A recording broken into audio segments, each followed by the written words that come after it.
Vadodara breaking ભાયલી fire સ્ટેશનથી કિસ્મત ચોકડી સુધી દબાણો હટાવાયા. કાચા પાકા તમામ દબાણો પર તંત્રની તવાઈ. દબાણ હટાવવાની કામગીરીમાં 12 ડમ્પર અને 5 જેસીબી મશીનો કામે લાગ્યા. પોલીસ અને ફાયર વિભાગના બંદોબસ્ત વચ્ચે દબાણો દૂર કરાયા. થોડા દિવસ પહેલા કિસ્મત ચોકડી પાસે ગંભીર અકસ્માત સર્જાયો હતો. અકસ્માતમાં યુવતીએ જીવ ગુમાવ્યો હતો. અકસ્માત બાદ માર્ગ પરના દબાણો સામે તંત્રએ કાર્યવાહી હાથ ધરી.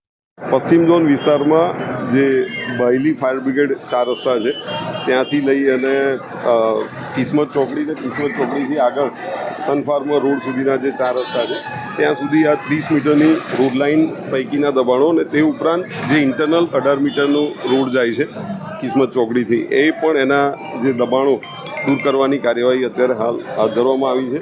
આ કામગીરીમાં પોલીસ વિભાગ, MGVCL અને કોર્પોરેશનના વિવિધ વિભાગો સાથે રહીને કામગીરી કરી રહ્યા છે. મોડા સુધી કામગીરી ચાલશે અને લગભગ 4 ટીમો દબાણ શાખાની આમાં લેવામાં આવી છે અને યુનિટો તો લગભગ કદાચ 50 ઉપરાંતના યુનિટો હશે કે જેમાં કામગીરી કરવી પડશે અને ટ્રાફિક અને પાર્કિંગની રીતે પણ ખૂબ જ અગત્યની કામગીરી હતી ને એ કામગીરી હાથ ધરવામાં આવી છે.